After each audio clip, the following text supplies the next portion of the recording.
Hey guys, welcome to Solo ReacTalk. Today I'm going to be reacting to Linfamy History of Japan. This is part 2 of Chaos in Korea. If you want to check out my previous reactions, I'll put the card right up here. Just click on it and you'll be able to access them. Okay, let's start. 3, 2, 1. The year was 598. The emperor of the Sui dynasty had a problem. People on his eastern border were complaining that some little kingdom next door kept raiding their towns. The emperor was annoyed that a small kingdom would be so arrogant. He was also annoyed that this kingdom refused to become a vassal state of the empire, instead choosing to assert its equality. And so the Sui emperor thought it would be a good idea to bring the might of his empire down upon this fledgling state. This small kingdom was Koguryo, of course. He launched an invasion in 598. To his surprise, his army suffered heavy losses, but it came out victorious. The king of Koguryo was forced to join the Sui dynasty's tributary system, making Koguryo a vassal of the Sui. Years later, another emperor sat on the Sui throne, and he also had a problem, and his problem was also named Koguryo. The kingdom of Koguryo was growing stronger, and the emperor was afraid this would encourage dissension in neighboring states. And so, like his predecessor, he launched a campaign against Koguryo. He expected swift justice, but turned out he would have to invade Koguryo 3 times in 3 years. Invasion 1 was a disaster. The Sui army trudged home after losing 99% of its men. Invasion 2 also failed. Invasion 3 was kind of a win, maybe? After some fierce battles and name-calling, the Koguryo king was like, all right, you're the boss. Let's stop fighting and I'll swear fealty to you. I promise. The Sui emperor accepted and withdrew his troops. Funny enough, Koguryo never showed up afterwards to swear fealty, which pissed off the emperor, who almost launched another invasion. Koguryo got the last laugh, though. These invasions were so costly to the Sui that it sparked outrage and rebellions within the empire, ultimately leading to the Sui dynasty's decline and fall. In 618, rebels seized the throne and founded a new dynasty, the Tang. From these wars, we can see that Koguryo was surprisingly strong, able to hold its own against the massive Sui dynasty.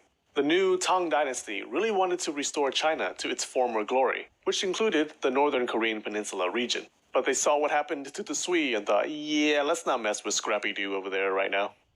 The Korean kingdoms were pretty welcoming to the new dynasty. They quickly joined Tang's tributary system. Japan eventually did too. Tang and Japan were like new friends getting to know each other. They excitedly sent envoys back and forth. This was the time when Prince Shotoku sent students to China to study its culture and government, eventually using Tang as a model for his reforms. Things were quiet for a while, allowing Tang culture to spread to the Korean peninsula and Japan. But because you can't have nice things in this world, the Korean kingdoms started attacking each other again, even though they were all under the Tang tributary system. The Tang already distrusted Koguryo, thought it was too aggressive. One day, Koguryo decided it was a good idea to build a monument to honor those killed in the wars with the Sui dynasty. The Tang emperor said, how dare you insult China like this, and sent forces to destroy the monument and bring back the remains of dead Sui soldiers. Koguryo thought, oops, we poked the bear again, and prepared for a Tang invasion. They weren't taking chances. They built more than 1,000 forts and tried to patch things up with Paekche. Koguryo and Paekche sent envoys to Japan to offer tribute and appeal for help in case the Tang invaded. Paekche did its favorite thing, of course, and offered a member of its royal family to Japan as a hostage. Everyone at the time heard the drumbeat of war in the distance, a coming war that would change the peninsula forever. In 643, the Tang emperor ordered Paekche and Koguryo to stop attacking Silla. In 645, Koguryo ignored the order. The emperor used this as a justification to attack. Remember, 645 was also the year of the Soga coup in Japan and the beginning of the Taika reforms. The Tang, like the Sui before them, learned that Koguryo was one tough puppy. Food ran low and winter was coming, so the Tang were forced to retreat. By 650, Silla was bloody and bruised from the beating it endured at the hands of the other 2 states. It requested aid from the Tang, who agreed, and they formed a Tang-Silla alliance. If the leaders of Paekche, Koguryo, and Japan were each drinking a glass of water at that moment, the water would have exploded out their mouths. Now everyone was convinced that China wanted to take over the peninsula. Japan enjoyed good relations with Paekche. They didn't want it to fall. They were also terrified that the Tang would come after Japan next. The alliance was a logical move for Silla because it had no friends in the region. In 655, Tang and Silla kicked off a campaign against Koguryo. The Japanese historical text recorded an event which showed that Tang China was well versed in the politics of the region. It said that around this time, Japan sent a diplomatic mission to China. The envoys stayed in the capital and the Tang emperor received them graciously. However, one day, the emperor had all of the Japanese diplomats arrested. They soon dropped the charges, but forbade them from leaving the capital. They were only released after almost a year of house arrest, or capital arrest. When the envoys returned to Japan, they shocked the Japanese court. Why did the Tang block the envoys from returning? Because they didn't want them revealing what had happened earlier that year. The Tang knew the Japanese would have sent military help to Paekche if they had heard the news. You see, earlier that year, Tang and Silla coordinated an invasion of not Koguryo, but of Paekche. They entered the Paekche capital and ousted the ruling family. Paekche, as an independent kingdom, was no more.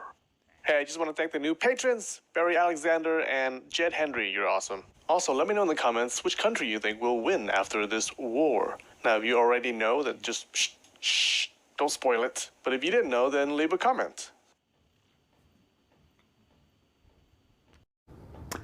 Okay, I'm gonna bet that the winner of the Korean Peninsula Wars, it's going to be Silla.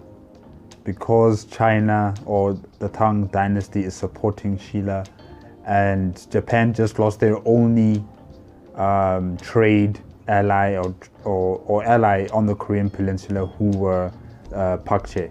They're not really good with Koguryo. In fact, nobody is good with Koguryo. Koguryo is that naughty child. It's that one that's been kept at the corner. And probably the Tang dynasty wanted to leave them for last. They wanted to save the best for last. So they wanted to have an ally in the Korean Peninsula, who is Silla, to gang up against the Paekche independent kingdom. After defeating them, then they will pivot and turn their focus on Koguryo. Japan won't be doing anything, I think. I don't think they will be having the resources or the time to actually go out and attack Silla and the Tang dynasty. I just don't see that happening. So it will be a two-sided battle for Koguryo. They'll be fighting in the north, the Tang dynasty, and in the south, Silla. And both of those nations are just going to squeeze Koguryo until it's nothing. So I'm putting my money on Silla winning this war in the Korean Peninsula with the help of the Tang dynasty. Yeah, that's all I gotta say. Okay guys, if you like the video, please give me a like, comment, and subscribe to my channel. Also click on the notification bell if you want to be up to date with my latest videos. Okay, until next week Tuesday, bye bye.